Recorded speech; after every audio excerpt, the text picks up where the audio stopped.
Sallallahu ala Muhammad Sallallahu alaihi wasallam Sallallahu ala Muhammad Sallallahu alaihi wasallam. Ma'asyiral muslimin, sidang Jumat yang berbahagia. Marilah bersama kita meningkatkan iman dan takwa kepada Allah Subhanahu wa taala dengan sebaik-baiknya, dengan kita menjalankan semua perintahnya dan menjauhi semua larangannya. Semoga Allah memberikan petunjuk agar kita bisa berada di jalan yang lurus, dan Allah memberikan kekuatan kepada kita semua dalam menjalani tugas dan kewajiban kita beraktivitas sebagai dosen, sebagai pegawai, dan sebagai mahasiswa sebaik-baiknya, sebagai manifestasi keimanan kita kepada Allah Subhanahu wa taala. Ma'asyiral muslimin, sidang Jumat rahimakumullah. Dalam surat Ali Imran ayat 110 Allah berfirman yang artinya, kamu adalah umat yang terbaik yang dilahirkan untuk manusia, menyuruh kepada yang ma'ruf dan mencegah dari yang mungkar, dan beriman kepada Allah. Bagaimana kita menjadi umat yang baik, menjadi diri kita yang lebih baik? Allah Subhanahu wa taala berfirman dalam Quran surat Al-Asr, "Wal 'asr, innal insana lafi khusr, illal ladzina amanu wa 'amilus solihati wa tawassaw bis sabr wa tawassaw bil haqq wa tawassaw bis sabr." Demi masa, sesungguhnya manusia itu benar-benar berada dalam kerugian, kecuali orang-orang yang beriman dan mengerjakan amal soleh, dan saling menasihati supaya menaati kebenaran, dan saling menasihati dalam kesabaran. Penting digarisbawahi, dalam surat Al-Asr tersebut, syarat orang yang tidak merugi adalah pertama, beriman. Dan, jadi ini dan, bukan atau. Yang kedua, beramal soleh. Dan, yang ketiga, saling menasihati dalam menaati kebenaran. Dan, yang keempat, saling menasihati dalam kesabaran. Oleh karena itu, Nabi Muhammad SAW mengingatkan kepada kita semua agar terus melakukan perubahan-perubahan menuju kebaikan agar menjadi orang-orang yang beruntung. Jangan sampai kita menjadi orang-orang yang merugi, apalagi sampai menjadi golongan orang yang celaka dengan tidak memperbaiki masa depan ke arah yang lebih baik.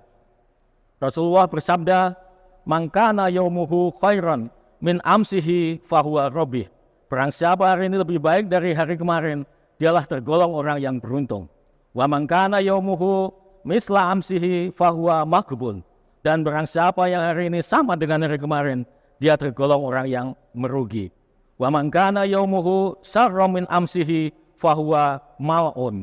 Dan barang siapa yang hari ini lebih buruk dari kemarin, dia tergolong orang yang celaka. Lantas, siapa yang harus kita teladani agar menjadi umat yang terbaik? Rasulullah adalah manusia yang terbaik. Beliau adalah uswatun hasanah, menjadi teladan atau uswah atau contoh yang terbaik. Karena pada dasarnya manusia itu adalah peniru, perlu contoh atau panutan, atau istilahnya al-qudwah yang dapat diartikan sebagai suatu keadaan ketika seseorang manusia mengikuti manusia yang lain. Manusia diberikan anugerah berupa akal yang dipergunakan untuk belajar dari lingkungan sekitarnya. Oleh karena itu, Allah Subhanahu wa taala juga menunjukkan berbagai fenomena atau hukum alam, atau sunatullah yang mengikuti ketentuan atau qadarnya. Ma'asyiral muslimin, sidang Jumat rahimakumullah. Allah Subhanahu wa taala juga memberikan berbagai contoh tentang kehidupan di alam yang dapat menjadi ibrah atau pembelajaran bagi manusia. Salah satu di antaranya adalah lebah. Sebagaimana firman Allah dalam surat An-Nahl ayat 68 yang artinya, dan Tuhanmu mewahyukan kepada lebah, buatlah sarang di gunung-gunung, di pohon-pohon kayu, dan di tempat-tempat yang dibuat manusia. Al-ayah. Mengapa kita perlu mempelajari kehidupan lebah? Karena kehidupan lebah mengikuti panduan wahyu. Wahyu itu dalam bentuk ilham. Menurut tafsir Jalalain. Jalalain itu artinya dua jalal, karena ditulis oleh guru dan murid yang namanya Jalaluddin Al-Mahali dan muridnya Jalaluddin As-Sayuti. Dalam tafsir Ibnu Katsir, istilah wahyu atau mewahyukan kepada lebah juga serupa dimaknai sebagai memberi ilham. Bedanya tafsir Jalalain yang penafsirannya lebih banyak bersandar pada pemikiran ahli tafsir, sementara Ibnu Katsir menafsirkan ayat dengan ayat atau ayat dengan hadis. Berikut ini adalah beberapa hal yang dapat kita pelajari dari kehidupan lebah. Di antaranya adalah yang pertama, lebah itu giat bekerja. Lebah hidup untuk bekerja. Usia lebah bekerja biasanya mencapai 5-6 minggu.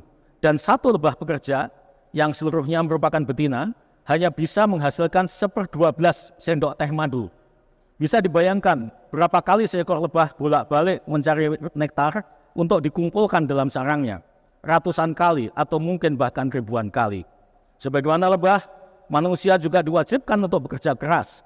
Banyak sekali perintah Allah, di antaranya dalam Quran surat Al-Insyirah ayat 7-8. Faidza faragta fansab, maka apabila engkau telah selesai dari suatu urusan, maka tetaplah bekerja keras untuk urusan yang lain.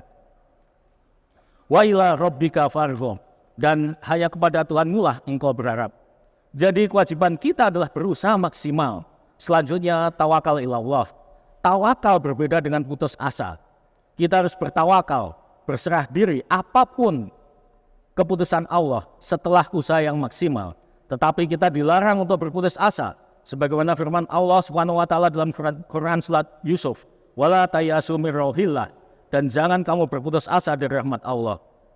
Dalam ayat tersebut selanjutnya juga disebutkan bahwa sesungguhnya tiada berputus asa dari rahmat Allah, melainkan kaum yang kafir.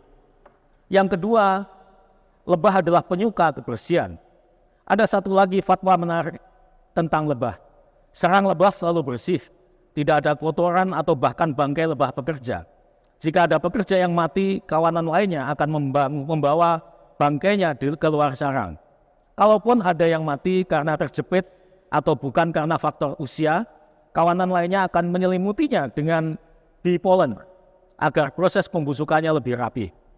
Mungkin kita semua, khususnya para mahasiswa, harus belajar dari lebah agar kamar kosnya selalu bersih dan rapi. Ada satu ungkapan Arab yang terkenal yang banyak ditempel di bilik-bilik kamar santri atau di madrasah, yaitu anadhofatu minal iman. Kebersihan adalah sebagian daripada iman. Syekh Abdullah bin Abdul Aziz bin Bas mengatakan bahwa hadis ini dhaif, namun maknanya benar. Makna yang dikandung dari hadis ini diterangkan dalam hadis-hadis yang lain. Hadis ini diriwayatkan oleh Imam Al-Tirmizi dengan isnad dhaif, sanadnya tidak sahih. Hadis yang lemah maknanya tidak selalu buruk. Hadis walaupun lemah, tapi maknanya baik, tentu tetap dapat dijadikan sebagai motivasi, sebagaimana halnya kata-kata mutiara atau mahfudhot, namun tidak dapat dijadikan sebagai rujukan atau sandaran hukum. Salah satu hadis yang sanadnya lebih kuat dan dapat dijadikan rujukan tentang kebersihan adalah hadis riwayat Muslim, yaitu at-tahuru satrul iman, yang artinya bersuci, dalam hal ini kebersihan adalah separuh atau sebagian daripada iman, yang dapat dimaknai bahwa kebersihan akan membawa kepada kesempurnaan iman. Dalam Quran surat Al-Taubah ayat 108 juga disebutkan bahwa dan sesungguhnya Allah menyukai orang-orang yang bersih. Perintah menjaga kebersihan sangat jelas. Oleh karena itu umat muslim hendaknya senantiasa menjaga kebersihan sebagai salah satu bukti bahwa kita adalah umat yang beriman. Yang ketiga, lebah adalah pelestari lingkungan. Lebah berperan penting dalam pelestarian lingkungan. Lebah seperti halnya kupu-kupu adalah hewan yang mampu membuat penyerbukan pada tumbuhan terjadi. Ketika sedang mengumpulkan sari tumbuhan, mereka juga sedang menyebar benang sari pada kepala putik. Tanaman pun berkembang biak. Kalau mereka punah, pertumbuhan tanaman tentu juga akan melambat dan bisa terhenti. Lebah juga menghisap saripati bunga tanpa merusaknya. Sejalan dengan hal itu, Allah SWT telah memberikan peringatan kepada manusia untuk tidak membuat kerusakan di muka bumi. Di antaranya dalam Quran surat Al-A'raf ayat 56. Wala tufsidu fil ardi, dan janganlah kamu membuat kerusakan di muka bumi. Yang keempat, lebah adalah makhluk yang paling efisien. Peneliti dari Royal Holloway University di London menemukan fakta ajaib lainnya tentang lebah. Mereka mampu hingga pada beberapa bunga sekaligus dengan melalui rute tersingkat. Manusia saja masih menggunakan aplikasi peta di ponsel untuk mencari rute yang terbaik. Itu pun sering kali juga salah masuk ke gang sempit. Sementara mereka punya aplikasi alami di otaknya. Hidup mereka sungguh efisien. Bagaimana agar hidup manusia lebih efisien? Kita harus senantiasa menuntut ilmu. Berkaitan dengan kewajiban menuntut ilmu, Allah berfirman dalam surat Al-Alaq, "Iqra' bismi rabbikal ladzi khalaq." Bacalah dengan menyebut nama Tuhanmu yang menciptakan. Dalam surat Al-Mujadilah ayat 11, Allah Ta'ala juga berfirman bahwa Allah akan meninggikan orang-orang yang beriman di antaramu dan orang-orang yang diberi ilmu beberapa derajat. Jadi jelas di sini untuk menjadi umat terbaik, beriman saja tidak cukup, tetapi juga harus berilmu. Yang kelima, lebah adalah hewan yang menurunkan generasi yang profesional dan bermanfaat. Setiap ekor lebah memiliki peran yang jelas dan memberikan manfaat di dalam koloninya.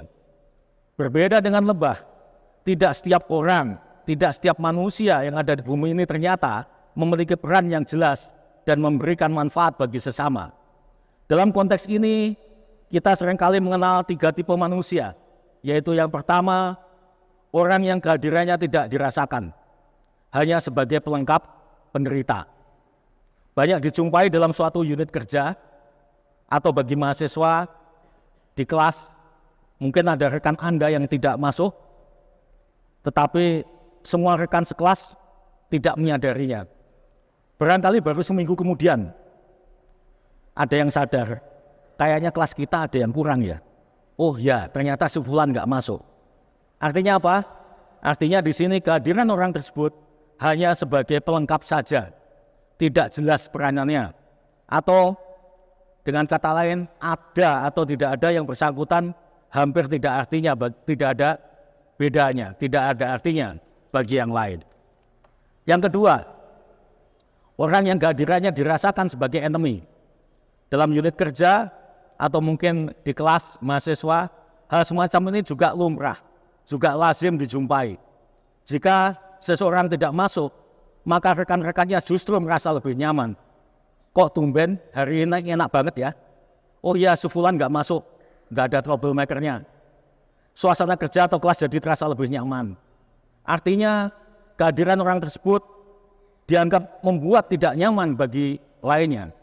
Tentu kita semua harus introspeksi diri dan terus berupaya memperbaiki diri, jangan sampai menjadi tipe orang yang kedua tadi. Yang ketiga, orang yang kehadirannya dirasakan peran dan manfaatnya bagi yang lain.